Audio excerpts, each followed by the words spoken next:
The king is no longer a part of the day-to-day governance of the country by virtue of the fact that he has now relinquished his position as the chairman of the Council of Ministers. The chairman of the Council of Ministers is now elected on a rotational basis among the 6 ministers, the heads of ministries. This number will expand in the future to maybe 9. And all the rotation is on a basis of 1 year, for a term of 1 year. All the major policies, drafting of bills for presentation to the National Assembly, matters concerning the sovereignty and the security of the country are discussed on a monthly basis in the Council of Ministers, which comprise not only of the heads of ministries but also 9 members of the Royal Advisory Council who are directly elected by the National Assembly and represent the people. But the day-to-day governance is the responsibility of the 6 ministers, and these ministers function as a team.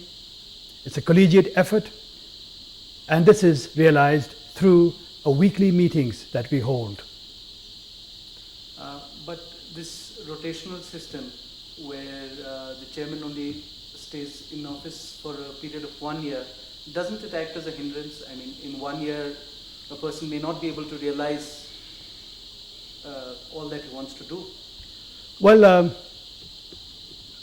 there was some discussion as to whether the term of office of 1 year for the chairman is too brief, but there were others who felt that it is too long. But the wisdom that prevailed is that the chairman or the post of the head of government should not become an institution by itself. It should not become a power center by itself. And that all decisions should be based on consensus, which will happen and which will prevail only if the chairman does not become a power center and authority by itself. Keeping to this topic, monarchy in most parts of the world is an outdated form of government, but how do you see it in Bhutan? I mean, with regard to the next century, with regard to the monarchy being an integral part of what Bhutan is?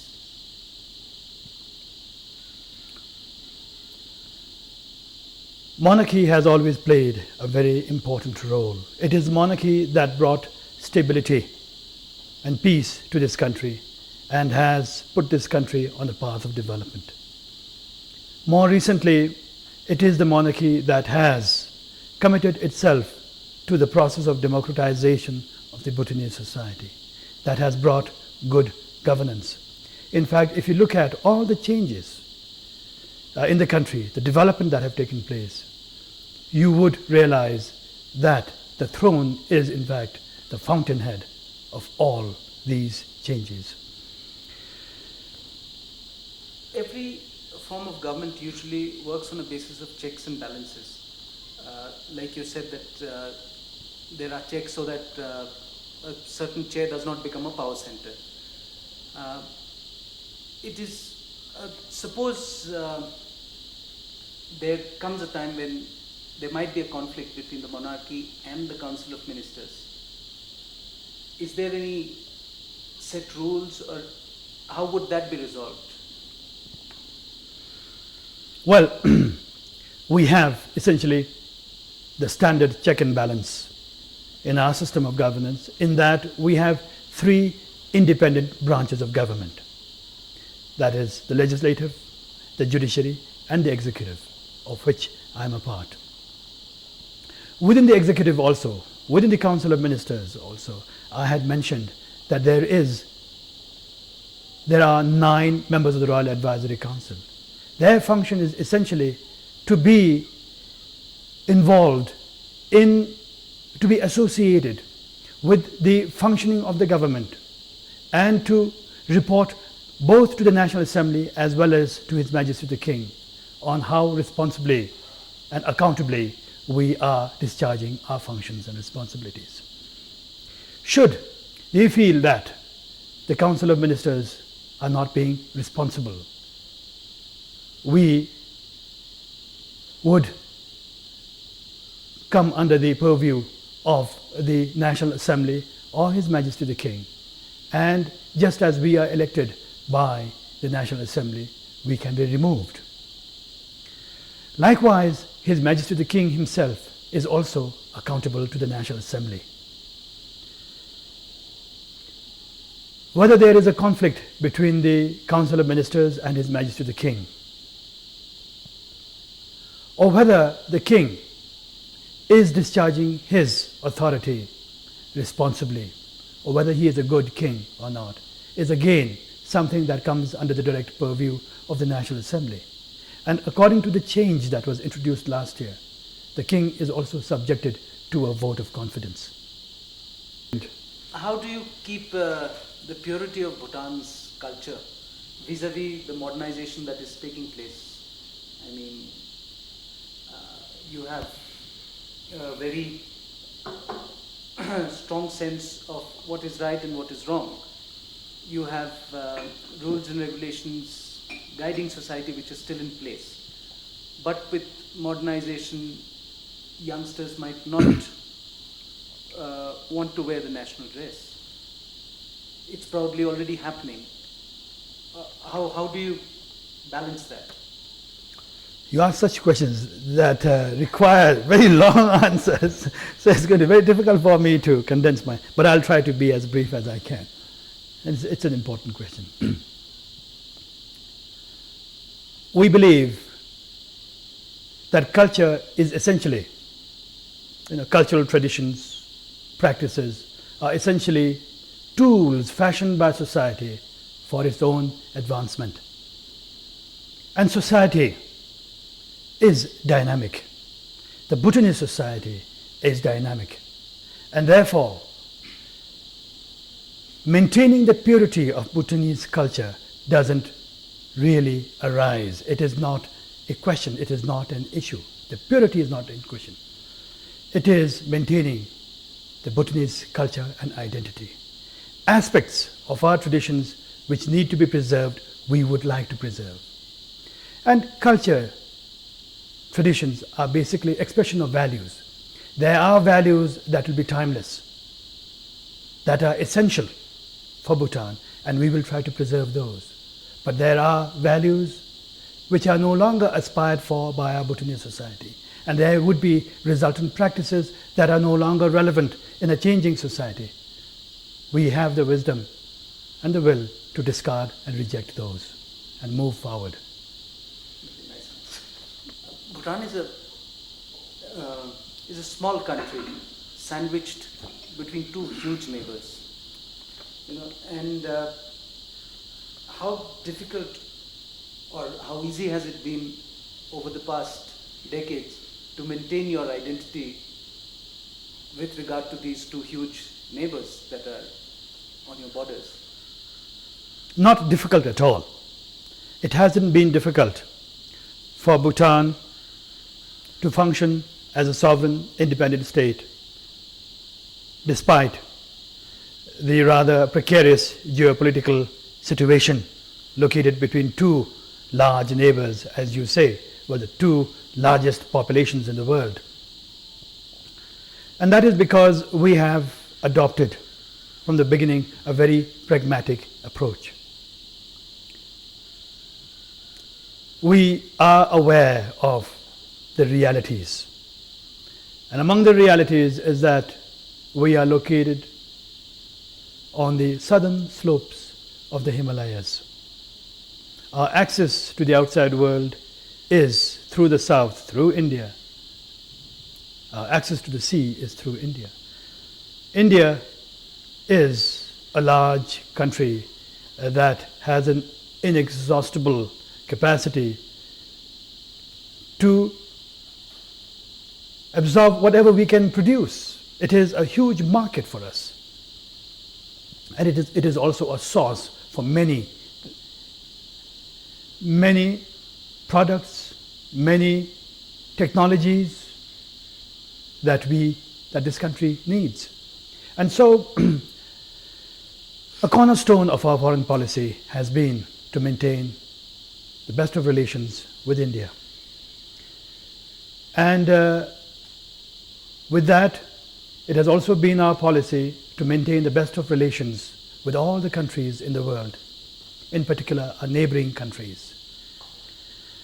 At the same time, it has also been our policy to be very cautious with regard to choosing our partners in our development activities. And these policies have served us well. We have a very good policy and a very good relations with regard to China. And in fact, China and Bhutan engage in annual consultations each year. And all these have helped to maintain a very good state of affairs with regard to our relations with the two neighbors. Okay.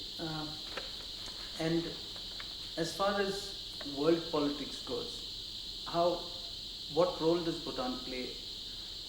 Do you keep yourself aloof from incidents or happenings that affect mankind? In the sense, would you protest nuclear proliferation, or would you protest human rights misuse, things like that, or does Bhutan stay aloof from all that?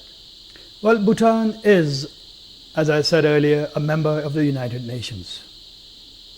We are a member of the international community. And increasingly, under the compelling forces of globalization, the world is being condensed into a small village. So we are a member of the village community.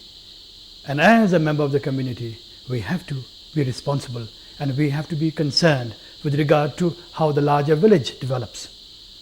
And so when the occasion rises, when the larger interest of the global community is being discussed, we like to and we have been able to express our opinion. We have been able to make contributions to the process of ensuring a peaceful, stable, a progressive society. That's it. Last question, based on globalization that you've been talking about. How has globalization affected Bhutan? Has it been good for Bhutan, or how does Bhutan react to globalization?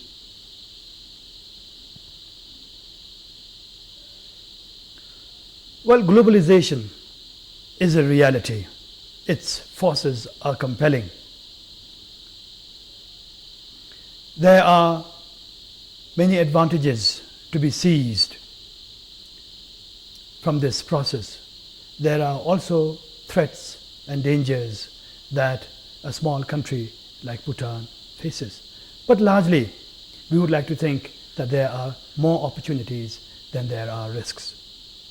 And it is for these reasons that Bhutan has, among others, for instance, even before the word globalization came into existence, Bhutan was already conscious of the fact that just as much as we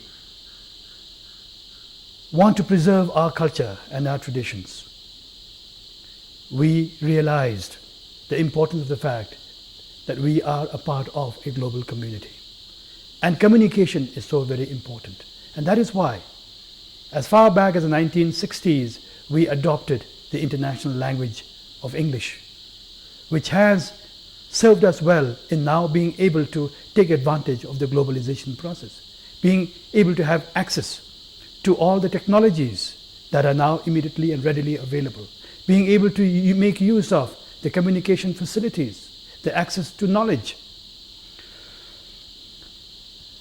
We think that one of the results of the globalization process, and in fact one of the engines that is pushing the globalization process, is the establishment of the World Trade Organization, for instance.